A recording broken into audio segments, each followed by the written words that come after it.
আমাদের পৃথিবীতে এমন কিছু দেশ আছে যাদের নিয়ে যত জানবেন ততই অবাক হবেন। আর সেই তালিকায় একদম শীর্ষে অবস্থান করবে জাপান। জাপান, যার অর্থ সূর্যোদয়ের দেশ।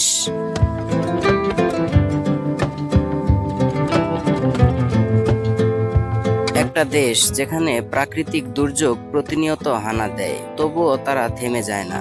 যেখানে শিশুদের শেখানো হয় শৃঙ্খলা, দায়িত্ব আর পরিশ্রম মাত্র 5 বছর বয়স থেকেই। যেখানে রোবট কফি পরিবেশন করে, কিন্তু তবুও প্রাচীন সংস্কৃতি চোখে পড়ে প্রতিটি মন্দিরে। আজকের ভিডিওতে আমরা জানবো কিভাবে তৈরি হলো জাপান, জাপানের মানুষ কিভাবে এত ভিন্ন, কেন তারা অন্য দেশের চেয়ে এতটা এগিয়ে, জাপান সম্পর্কে এমন কিছু জনপ্রিয় বিষয় যা আপনি জানেন না, এবং জাপানের কিছু অবাক করা দিক যা শুনলে আপনি অবাক হয়ে যাবেন। তো চলুন শুরু করা যাক সূর্যোদয়ের দেশের রহস্যময় যাত্রা।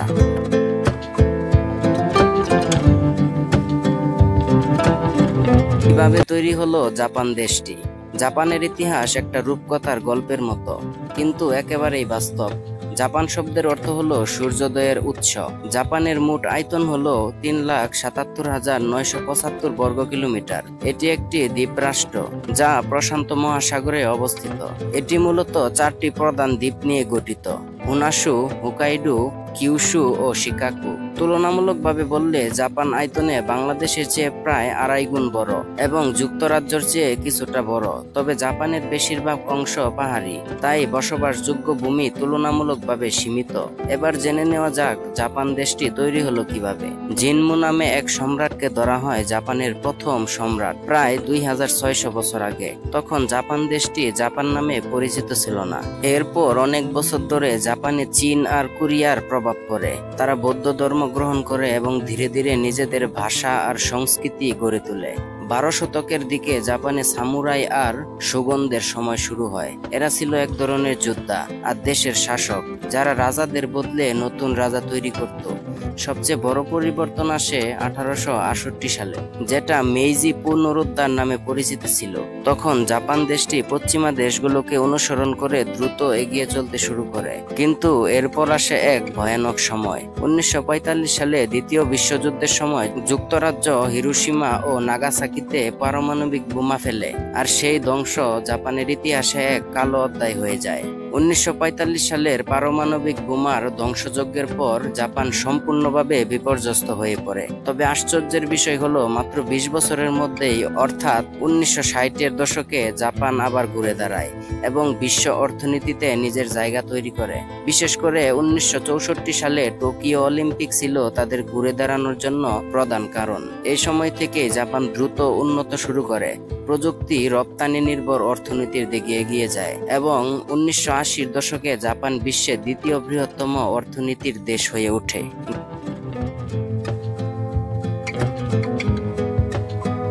জাপানের মানুষ কেমন? জাপানি মানুষদের নিয়ে বিশ্বজুড়ে শ্রদ্ধা, বিনয় ও কৌতূহলের শেষ নেই। তাদের আচার আচরণ, নীতিমালা, সামাজিক রাজনীতি সবকিছুই আলাদা। জাপানে মানুষ খুব নিয়ম মেনে চলে। রাস্তায় কেউ দৌড়ায় না, চিৎকার করে না। ট্রেন বা বাসের জন্য সবাই চুপচাপ লাইনে দাঁড়িয়ে থাকে। ওরা বড়দের অনেক সম্মান দেয়, অতিথিকে মাথা নিচু করে অভ্যর্থনা জানায়। সম্মান আর ভদ্রতা জাপানিদের জীবনের একটি বড় অংশ। জাপানিরা দলবদ্ধভাবে কাজ করতে খুব পছন্দ করে। স্কুল, অফিস বা পাড়া, সব জায়গায় সবাই মিলে একসাথে কাজ করে। তারা নিজের কাজ নিজেরাই করে, অন্যের উপর ভরসা করে না। এমন একজন ট্রেন চালক রয়েছে যিনি 30 বছর ধরে একটানা ট্রেন চালিয়েছেন, 1 সেকেন্ডও দেরি করেননি। জাপান কেন অন্য দেশের চেয়ে আলাদা? এই প্রশ্নটা অনেকের মনেই আসে। একটা দেশ যেখানে নিয়মিত ভূমিকম্প হয়, যার নিজের খনিজ সম্পদ নেই, আর যে দেশ দ্বিতীয় বিশ্বযুদ্ধের সময় পরমাণু বোমায় ধ্বংস হয়েছিল, সেই দেশ কিভাবে এতটা উন্নত হলো? তো চলুন একে একে দেখে নেই এর পিছনের গুরুত্বপূর্ণ কিছু কারণ। প্রথম এবং প্রধান কারণ, জাপানে শুধু ভালো রেজাল্ট করাই বড় কথা নয়, তারা শেখায় ভদ্রতা, শৃঙ্খলা আর দায়িত্ব নেওয়ার মন মানসিকতা। ছোটরা স্কুল শেষে নিজেরা ক্লাস ঘর পরিষ্কার করে, টিফিন শেষে নিজেরাই ধুয়ে ফেলে। এভাবে তারা শিখে কাজ করাকে ছোট করে দেখা যাবে না। দ্বিতীয় কারণ, প্রযুক্তিতে এগিয়ে থাকা। জাপান আজ বিশ্বের অন্যতম প্রযুক্তি নির্ভর দেশ। তারা তৈরি করেছে সবচেয়ে আধুনিক রোবট, চালাচ্ছে ঘন্টায় 320 কিলোমিটার বেগে ছুটে চলা বুলেট ট্রেন, হোটেল হোটেলে রোবট, রাস্তায় ক্যামেরা, আর অফিসে কাগজ ছাড়াই চলে সব কাজ। দূরদর্শী পরিকল্পনা। জাপানিরা এখন যা করছে সেটা তারা 10 থেকে 20 বছর আগেই পরিকল্পনা করে রেখেছে। আজকের আধুনিক শহরগুলো, রাস্তা বা রেল সবকিছুর নকশা করা হয়েছিল অনেক বছর আগেই, যার প্রমাণ হলো ওভেন সিটি বা প্ল্যান অফ টোকিও। চতুর্থ কারণ, দুর্যোগের প্রস্তুতি।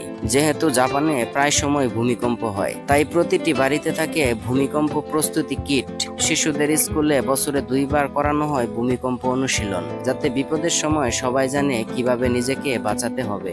এই 4টি বিষয়, শিক্ষা, প্রযুক্তি, পরিকল্পনা আর প্রস্তুতি, এগুলোই জাপানকে বানিয়েছে এমন এক দেশ যেটা বিপর্যয় থেকে উঠে এসে আজ দুনিয়াকে পথ দেখাচ্ছে।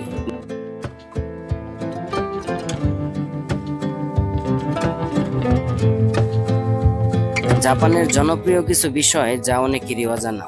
জাপান এমন একটা দেশ যেটা শুধু প্রযুক্তি বা শৃঙ্খলায় নয়, সংস্কৃতি, বিনোদন, জীবনধারার দিক থেকেও দুনিয়ার অনেক দেশের চেয়ে আলাদা, যা জাপানকে পুরো পৃথিবীতে সত্যি বিশেষ করে তোলে। এনিমে ও মাঙ্গা শুধু কার্টুন নয়, এক জীবন্ত সংস্কৃতি। জাপানি এনিমে আর মাঙ্গা আজ বিশ্বজুড়ে কোটি মানুষের পছন্দ। এগুলো শুধু বাচ্চাদের জন্য নয়, অনেক গভীর, জীবন ঘনিষ্ঠ, দার্শনিক গল্প পাওয়া যায় এসবের ভিতরে। এই অ্যানিমেশন ইন্ডাস্ট্রি থেকে জাপান প্রতি বছর $25 বিলিয়ন আয় করে। One piece, Naruto, attack on টাইটানের মতো এনিমে এখন শুধু জাপান নয়, পৃথিবীর প্রতিটি প্রান্তে ছড়িয়ে আছে। জাপানি রান্না, স্বাস্থ্য আর সৌন্দর্যের সংমিশ্রণে সুশি, রমেন, বেন্তু, এসব শুধু খাবার নয়, এক একটা যেন শিল্পকর্ম, যেখানে স্বাদ, পুষ্টি, নান্দনিকতা এসব একসাথে থাকে। আর সুশি এখন পুরো পৃথিবীর প্রায় সব দেশে জনপ্রিয় হয়ে গেছে। জাপানি খাবার স্বাস্থ্যকর, কারণ এতে কম তেল, ফ্রেশ উপাদান ব্যবহার করা হয়। চেরি ফুলের উৎসব, প্রকৃতিকে উপভোগ করার মতো এক উৎসব। প্রতি বছর বসন্তে যখন সাকুরা বা চেরি ফুল ফুটে, তখন পুরো জাপান যেন একটা রঙিন স্বপ্নপুরী হয়ে যায়। এই সময় মানুষ পরিবার আর বন্ধুদের নিয়ে পার্কে হানামি করে, মানে ফুল দেখা, পিকনিক করা, গান গাওয়া, সময় কাটানো। এটা শুধু একটা উৎসব নয়, জীবনে সৌন্দর্যকে উপভোগ করার মতো এক বিশেষ রীতি। জাপানি চা সংস্কৃতি। জাপানে 1 কাপ চা বানাতে সময় লাগতে পারে 30 মিনিট, কারণ এটি একটি আর্ট। চা বানানো, পরিবেশন করা, সবকিছুতেই থাকে এক একটা নিখুঁত ছন্দ, শান্তি আর সংযম। এই চা সংস্কৃতি শেখায় তাড়াহুড়োর এই দুনিয়ায় ধীরে বাঁচাও এক ধরনের শিল্প। এসব জিনিসই জাপানকে শুধু উন্নত নয়, সংস্কৃতি মনস্ক, পরিপক্ক আর হৃদয় ছোঁয়া জাতি হিসেবে গড়ে তোলে। জাপান শুধু প্রযুক্তির দেশ নয়, এটা একটা জীবন্ত সংস্কৃতি। জাপানের কিছু অবাক করা বিষয় যেগুলো আপনার অজানা। ভেন্ডিং মেশিনের দেশ। জাপানের রাস্তা, স্টেশন, পার্ক, যেদিকেই তাকান দেখা যাবে ভেন্ডিং মেশিন। এই ছোট মেশিনগুলো থেকে আপনি কিনতে পারবেন আইসক্রিম, কফি, পিৎজা, এমনকি ভাজা ডিম এবং মাছ পর্যন্ত। পুরো দেশে রয়েছে প্রায় 50 লাখ ভেন্ডিং মেশিন। এটা গোটা দুনিয়ায় সবচেয়ে বেশি। Robot restaurant. টোকিওতে আছে এমন কিছু রেস্টুরেন্ট যেখানে মানুষ নয়, কাজ করে রোবট, অর্ডার নেয় রোবট এবং পরিবেশন করে রোবট। এটা শুধু খাওয়ার জায়গা নয়, পুরো একটা রোবট শো দেখার অভিজ্ঞতা। বিশ্বের সবচেয়ে নির্ভরযোগ্য ট্রেন রয়েছে জাপানে। জাপানে কখন ট্রেন আসে, কখন যায় তা হিসাব করা হয় সেকেন্ডের হিসাবে। যদি মাঝে মাঝে 18 সেকেন্ডের বেশি লেট হয়ে যায়, সেই ট্রেন কোম্পানি সবার কাছে লিখিতভাবে ক্ষমা চায়। এমন নির্ভুলতা সত্যি অবাক করে তোলে। সক্রিয় টয়লেট। জাপানের টয়লেট শুধু টয়লেট নয়, এক একটা যেন হাইটেক মেশিন। আসনে থাকে হিটার, ধোয়ার জন্য স্প্রে, মিউজিক বাজে, সুগন্ধি ছড়ায়, সবকিছু এক বোতাম চেপেই। অনেকে বলেন জাপানে গিয়ে টয়লেটেও বিলাসিতা। নিরাপত্তা। শিশু একা চলাফেরা করে। জাপান এতটাই নিরাপদ, শিশুরা নিজেরা স্কুলে যায়, দোকানে যায়, বাসে ওঠে, আর বাবা মা একটু চিন্তাও করে না, কারণ এখানে সমাজটাই গড়ে উঠেছে সৎ ও শৃঙ্খলভাবে। এসব জিনিস প্রমাণ করে জাপান শুধু আধুনিক নয়, তারা স্মার্ট, সৃজনশীল আর দায়িত্বশীল জাতি। আর এই জন্যই তারা আজ বিশ্বে এতটা সম্মানিত। জাপান আমাদের শিখিয়ে দেয়, উন্নতি মানে শুধু প্রযুক্তি না, বরং শৃঙ্খলা, দায়িত্ব আর মানবিকতা থাকলেই গড়ে ওঠে এক উন্নত জাতি। আপনি কি ভাবছেন জাপানকে নিয়ে? কোন বিষয়টা আপনাকে সবচেয়ে বেশি চমকে দিয়েছে? সেই মতামত অবশ্যই আমাদের কমেন্টে জানান। আর এই তথ্যগুলো যদি আপনি নতুন জেনে থাকেন, তাহলে ইনফ্যাক্ট বাংলা চ্যানেলটি অবশ্যই সাবস্ক্রাইব করবেন, কারণ এখানে সত্যটাই তথ্য। দেখা হবে পরবর্তী কোনো নতুন ভিডিওতে। ততদিন ভালো থাকুন, সুস্থ থাকুন।